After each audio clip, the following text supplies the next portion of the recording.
Dobrodošli v pogovorih z alumni Škofijske klasične gimnazije Parve Sintile.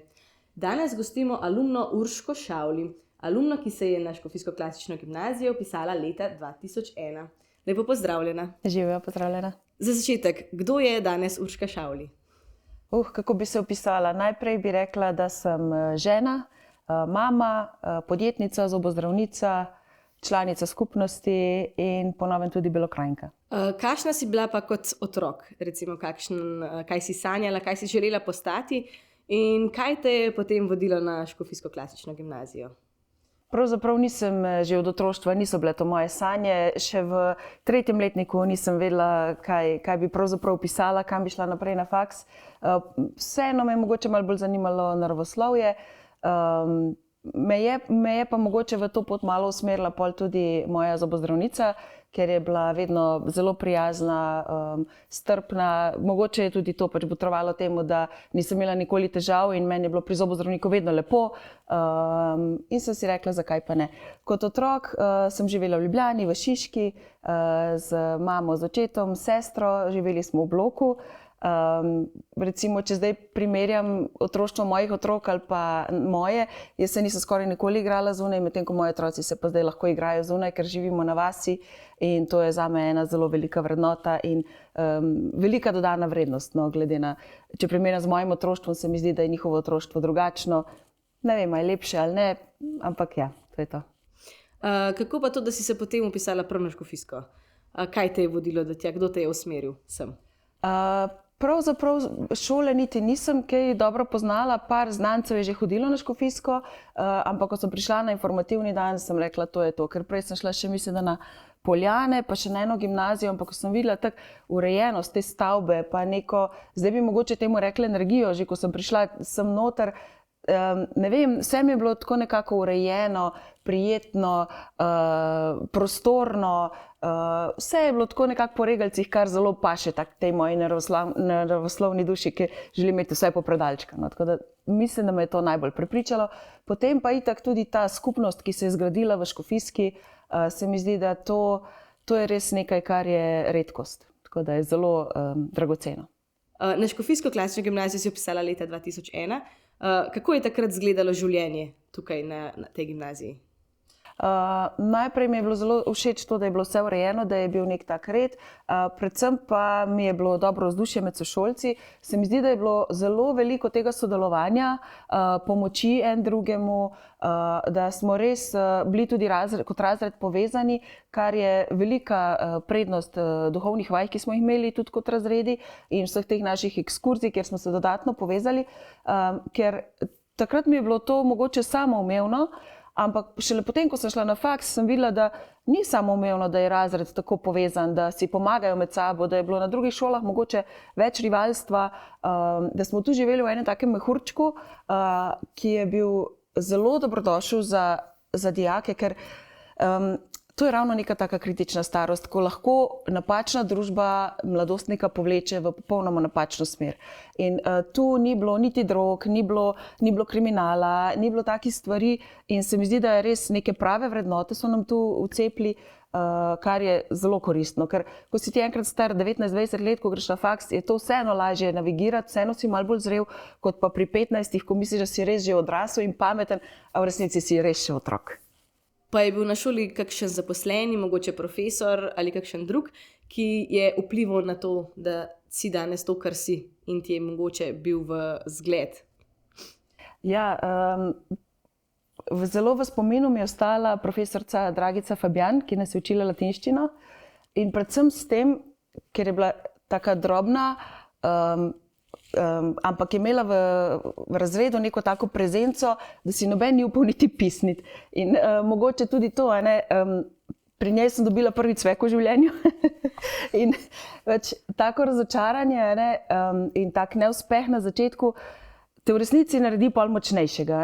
Jaz nisem mladijakinja, ki bi imela same petke, sploh ne, sploh matematika, latinščina sta mi na začetku kar težave povzročale, ampak sem pol nekako, ko sem usvojila ta sistem, šla vedno proti boljšemu rezultatu in tudi boljšemu uspehu, ampak ja, ta prvi cvek je bil kar tako na začetku prvega letnika res ena taka streznitev, da bo tu zdaj malo drugačen sistem, da bo treba malo več delati v osnovni šoli, tako da vsaka taka stvar se ti mogoče zdi na začetku katastrofa in neskončno razočaranje, ampak potem vidiš, da večino stvari v življenju se da popraviti. In seveda tudi ta cvek sem potem popravila, očitno.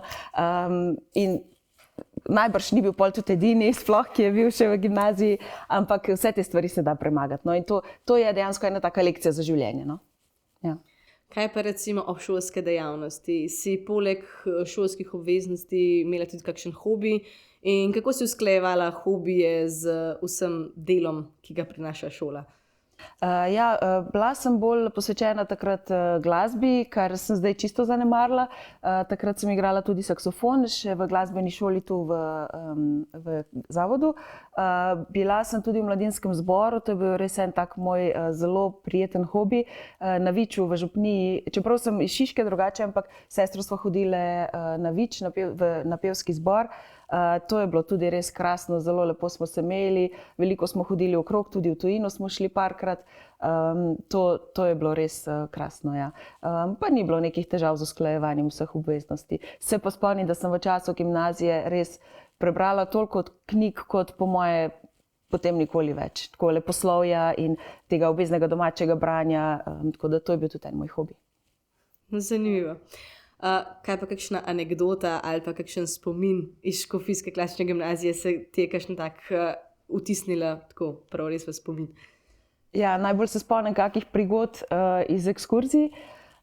Zdaj sem se spomnila enega, ko smo šli na Dunaj in naš razrednik, profesor Debevc, je govoril s takim predvsem monotonim glasom in pač v drugem letniku se zdaj mi je žal, no, ker bi lahko od njega se res več naučila, kot sem se takrat, ampak pač, če bi bil človek pri 15 tako pameten, kot je pri 40, bi bilo marsikaj drugače, ampak v redu. Ja, in se spomnim, ko smo se vozili, nam je skozi razlagal celo pot do Dunaja, rodbino Habsburžanov in tako. In se spomnim, da smo vsi zadaj ugasnili na avtobusu zvočnike, smo pustili samo sprednja dva, da je on sam sebe slišal, zadaj pa niso zvočniki delali, tako da smo imeli svojo zabavo. Pa bolj se spomnim tudi, takrat je bil z nami tudi profesor Močnik za glasbo in nas ni preveč nekaj zanimalo, kar je on razlagal, pa je rekel, pridite malo bliže, skozi ko je kaj razlagal, pridite malo bliže. Enkrat smo res prišli tako do njega, čist smo se napopali vsi okrog njega, to mu pa ni bilo preveč všeč. Tako da ja, iz ekskurzije je največ takih prigod zabavnih. Kaj pa potem po Škofijski klasični gimnaziji? Kam si šla na fakulteto in a je bil ta prehod težek ali lažji? Ja, jaz sem na prvo mesto, ko sem se vpisovala, dala medicino, ker sem si želela bolj na medicino, ker sem nekako idealizirala ta poklic družinskega zdravnika, ker sem imela tudi krasno svojo družinsko zdravnico in mi je bilo njeno delo, se mi je zdelo lepo. Pa potem mi ni uspelo priti na medicino, za manj kot eno točko sem zgrešila in sem pol pristala na drugem mestu na dentalni medicini, kar se pa kasneje izkazalo spet kot neko razočaranje začetno, da je v bistvu to bil nek božji načrt, če lahko temu rečem, ali pa sreča, ali pa usoda in da je to bila bolj pravilna izbira zame. Kaj mi je bilo pa težko pri prehodu? Mogoče to, da jaz sem si izbrala za predmet grščino, tako da sem imela manj fizike, kemije, kar me je potem kar teplo na faksu. Tudi pri pripravah na maturo sem si izbrala samo biologijo, bolj pametno bi bilo, da bi si izbrala še fiziko ali pa kemijo. Ampak sem si namenoma izbrala umetnostno zgodovino, ker mi je pač to mi je pa res, to je za nekaj bilo za mojo dušo, ker sem vedela, da se pol s tem ne bom več ukvarjala. In sem imela potem na faksu kar težave, ker so recimo prvi 2 uri na biokemiji 1 smo ponavljali snov gimnazije. Jaz sem večino unih stvari prvič videla, res. To je ponavljanje, jaz sem jih prvič videla in sem imela pol kar težave, no? Da sem vse to polovila, vse to znanje. Ampak ok, očitno je tudi to nekako šlo, to je bilo spet eno razočaranje in začetni šok. pač prvi letnik sem potem ponavljala, ampak nič hudega, ker sem takrat spoznala v onem letu tudi bodočega moža in so se imela krasno in mi ni žal za tisto 1 leto. Tako da je bilo že namenjeno tako. Ja. Kam pa te je na to vodilo življenje? Kateri dogodki so te najbolj zaznamovali v tvojem življenju? Zagotovo najbolj to, da sem spoznala moža, ki je iz Bele krajine in smo se potem preselila tudi v Belo krajino. To je res bil kar en preskok za mene kot blokovskega otroka v tisto naravo, v mir. Tako da to je bila ena od zadev, ki me je najbolj zaznamovala. S čim sem se pol ukvarjala? Zelo hitro sem navezala stike z ljudmi v Beli krajini, ker so zelo odprti, sprejmejo ljudi od drugod. Tako da smo in v razne tekaške skupine sem hodila, na telovadbo, na take stvari in sem ogromno ljudi spoznala. In zdaj recimo, ko z možem hodiva po Črnomlju, poznam jaz skoraj več ljudi kot pa on. Ja. Kaj pa glede karierne poti, kam ste vodilo potem življenje?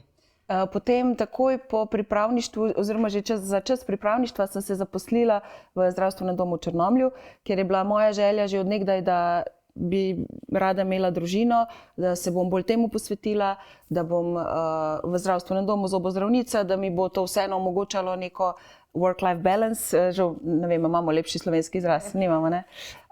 To sem si najbolj želela, tako da mi je bilo na začetku krasno delati v zdravstvenem domu, omogočali so mi tudi seveda mirno spanje, porodniške, bolniške, če je bilo treba karkoli. Tako da to je bila moja prva pot, potem pa sem se kasneje usmerila v samostojno pot. Na kakšno samostojno pot ste potem vodilo? Potem sem se odločila, da grem v zasebno zobozdravstvo, odprla sem svojo ambulanto, sočutno zobozdravstvo. Ideja je kar nekaj časa tlela, pa potem v Črnomlju je težko najti nek primeren prostor, pa ga opremiti, to je kar velika investicija tudi. Tako da zdaj že skoraj 3 leta delam v tem svojem podjetju, v svoji ambulanti in se imamo krasno, res. Preskok se je pa zgodil zaradi tega, ker nekako se nisem več videla v zdravstvenem sistemu, zaradi tega, ker ne glede na to, ali delaš nič, ali delaš 150%, nihče v resnici tega ne ceni, ker ko je vse naše, ni nič od nikogar. Pač s tem skupnim denarjem se dela dosti bolj malomarno, dosti manj racionalno, kot jaz zdaj z njim delam. In mi je zelo všeč, da zdaj lahko sama razporejam svoj čas, da si sama odmerjam dopust, da si sama tudi lahko odmerim, koliko izobraževanj bom na leto naredila, ker prej sem na leto 2-3 izobraževanja na leto so mi bila dovoljena, zdaj sem jih pa tudi 11 naredila v enem letu, v prvem letu, ko sem šla na svoje. Tako da to, da mi daje to svobodo, da grem lahko zjutraj tudi na fitness, predno grem v službo, to mi zelo veliko pomeni. No? Ja. Ko si omenila zobozdravnik, ne? Veliko ljudi se boji zobozdravnika.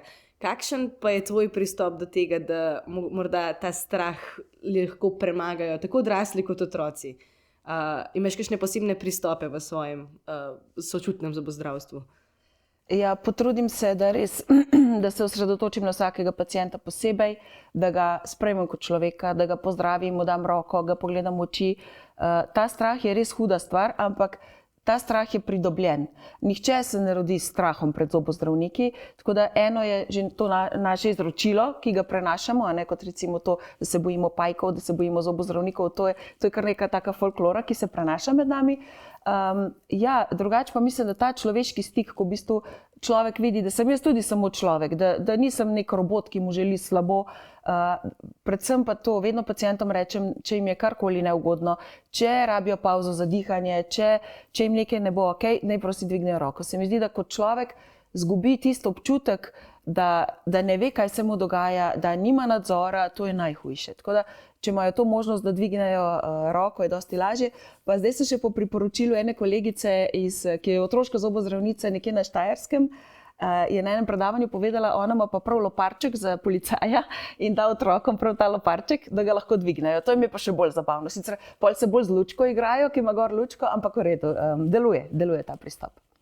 Kot podjetnica, zobozdravnica, kot mama, kot žena in vse, kar še zraven počneš, je verjetno življenje kar naporno. S čim si pa ti polniš baterije, da lahko vsak dan znova začneš in nadaljuješ? brez velike pomoči moževih staršev v resnici ne bi šlo. Živimo v isti hiši, tašča vsak dan skuha kosilo in to je res ogromna razbremenitev, veliko nam pomaga, tudi ko se moji otroci zaučiti, recimo, ker imamo 3 otroke, včasih preprosto ne znese in se en uči z enim, drug z drugim, s tretjim pa dela tašča, ker včasih, ko so še kakšni krožki, preprosto zmanjka ur v dnevu, da bi naredil vse sam, nemogoče, oziroma že itak moraš kot mama malo spustiti standarde, ker če ne, se ti zmeša. Drugače pa mislim, da zelo veliko mi daje tudi šport. Hodim na fitness, na sprehode v naravo.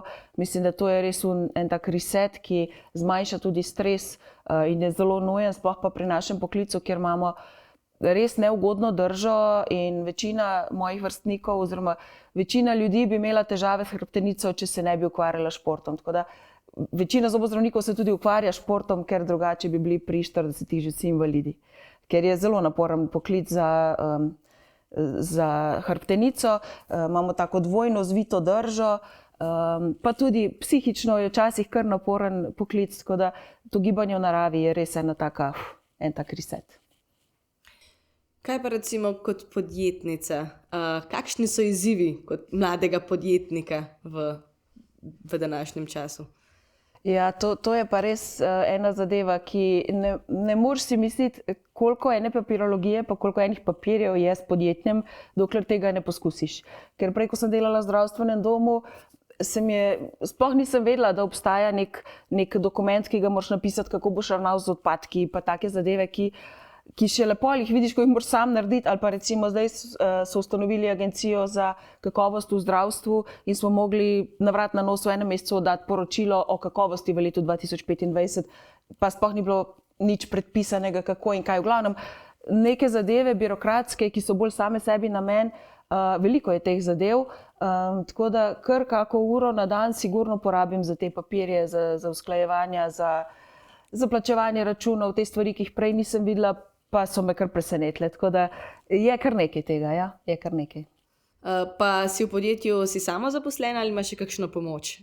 Koliko vas je? Imam še asistentko, Katjo, ki res, ona pa res poskrbi za ambulanto, da v ambulanti vse štima, naročanje ima čez, skrbi za paciente, odgovarja na maile. Brez nje pa res ne bi uspela delati, krasna je, zelo mi pomaga. Kaj se tiče teh papirjev, pa to pa večinoma sama rihtam. Ja. Kaj pa morda za prihodnost? Kje vidiš sočutno zobozdravstvo čez 5, morda 10 let? Jaz vidim predvsem sočutno zobozdravstvo na ta način, da to je podjetje, ki me omogoča, da imam dovolj prostega časa, dovolj dopusta, kolikor si želim dopusta. Jaz si ne želim vikenda na morju, si ne želim nekega bajnega avta. Jaz si želim to, da lahko ljudem v oči pogledam, da ko hodim po Črnomlju in pozdravljam ljudi, da vsakega lahko v oči pogledam, da sem poštena in da lahko grem domov ob 3, da nimam skrbi doma. To mi je najbolj pomembno. Širitve pa si ne predstavljam in se je ne želim, ker še vedno želim biti bolj zobozdravnica, to pomeni te ročne spretnosti, delo z ljudmi, kot pa da se zdaj ukvarjam z zaposlenimi, pa z bolniškimi, pa s temi zadevami. To me pa ne zanima. Poklic zobozdravnika je gotovo tudi zelo zahteven. Mi kot pacienti ne vidimo vsega ozadja. In mogoče kakšna taka stvar, ki bi jo izpostavila kot zobozdravnica, kaj je tisto, česar se pacienti niti ne zavedamo? Mislim, da je zelo, zelo pomembno, kak je odnos med 2 zaposlenima, ki sta v ambulanti. To pomeni med asistentko in zobozdravnikom. To je ključnega pomena za to, da se tudi pacienti dobro počutijo. To že takoj pacient vidi, ko vstopi v ambulanto, a to štima ali ne štima. Tako da to je, jaz mislim, da kaj je najbolj pomembno pri zobozdravstvu, seveda poleg strokovne podkovanosti, poleg tega, da si ti dovolj ročno spreten, da lahko narediš recimo lepo plombo ali pa polnitev zoba, komunikacijske spretnosti. Jaz mislim, da to je ena zadeva, o kateri vsi vemo premalo in bi si mogli mogoče malo več časa vzeti, da se temu posvetimo, da to bolj znamo vladati, da znamo do človeka pristopiti, da se znamo z njim pogovarjati in tudi, da odnosi v timu so urejeni. Če lahko dam eno priporočilo glede knjige, stara že skoraj 100 let, ampak še vedno zelo, zelo aktualna. Dale Carnegie, How to Win Friends and Influence People. Je sicer prevedena tudi v slovenščino, ampak jaz sem jo v angleščini zdaj brala, mislim, da že dvakrat. Res zelo aktualna knjiga, še dan današnji, govori o tem, kako se pogovarjati z ljudmi, kako jih mogoče tudi kdaj prepričati v kakšno stvar. Zelo koristna za čisto vsakega človeka in jo res priporočam, da jo prebere vsak. Kratka knjigica, mogoče kakih 200 strani, lepo je drnato napisana, na primerih, res priporočamo branje, krasna je. Zdaj pa, če se dotaknemo še malo svojega osebnega življenja, kako pa vajen odnos z možem, kaj je tisto, kar vaju povezuje? Zdaj, zadnje čase, ko so otroci že malo večji in sva ob večeri že malo bolj prosta, lahko malo zadihava, sva si določila kar 1 ali pa 2 dni v tednu, ko imava zmenek. In to pomeni, da nobenih ekranov, oziroma nisva vsak na svojem telefonu, da se usedeva, se pogovarjava, se posvetiva en drugemu. In to je res zelo pomembno, ker ko imaš majhne otroke, te ta divji tempo te nekako odnese. In to, da cel dan na mami nekdo visi, jo rabi nekdo, je res naporno, ker za moža preprosto zmanjka energije. In se zna zgoditi, da v tem času se zakon kar malo razrahlja, da pridejo kakšne težave, da se odtujita, kar se tudi nama malo zgodilo, ampak zdaj smo hvala Bogu našla pot nazaj. In se res temu aktivno posvečava, da se en drugemu posvetiva, da se vzameva čas en za drugega. Praviloma tudi, da greva enkrat na leto nekam sama za 3 dni. Ponavadi greva v Italijo, ker ni tako zelo daleč, ne greva z avionom, je blizu in se imava vedno krasno. In je ful dobro, ko sediva nekje na kakem trgu v Italiji, pijeva kapučino in en otrok joka in se spogledava in rečeva, Nina. In to res paše, ker se mi zdi, da zakon in dobri odnosi med možem in ženo so tako zelo pomembni, ne samo zaradi naju dveh, ker mi da mora sodelovati kot tim, ampak tudi zaradi otrok, ker vidijo, kaj so normalni in dobri odnosi, ker če otroci celo življenje gledajo neko nespoštovanje, kreganje, to njim postane normalno in bojo oni tudi imeli kasneje tak zakon. In to je točno dokazano, ker to, kar otroci ves čas gledajo, to je za njih neka norma. Tako da jaz želim najin zakon, mislim, midva želiva najin zakon dobro ohraniti, tudi zaradi tega, da bojo najini otroci enkrat tako srečni, da bojo našli partnerja, ki jih bo spoštoval, ki bo njun zaveznik in da bojo lepo vozili skozi življenje, ker mislim, da to je res ena osnova. Ja, to je res, ja. Ampak, če potegne zdaj še pod črto tako vse, kar si doživela, vzpone, padce, kaj je tisto, kar se ti zdi v življenju najbolj pomembno? Recimo neko vodilo, ki te vodi. Vodilo mi je, sem ga iskala v latinščini, pa ne vem, če obstaja, je nažalost v angleščini do good. To pomeni delaj dobro. Ker če boš delal dobro, če se ne zapletaš v laži, v neke spletke, boš lahko vsakemu človeku pogledal v oči, boš mirno živel, mirno spal, sam s sabo boš zadovoljen. Če imaš dobre odnose, mislim, da tudi to je en tak temelj. Mislim, da to je tisto, kar me najbolj vodi. Pač družina, urejeni odnosi, to je to. Hvala, potem se ti pa res zahvaljujem za vse tvoje izkušnje, ki si jih delila z nami in modrosti in ti želim vse srečo še na vsej tvoji nadaljnji poti. Hvala lepa za vabilo, sem bila zelo počaščena in zelo prijetno je bilo klepetati s tabo, Žana. Hvala. Hvala.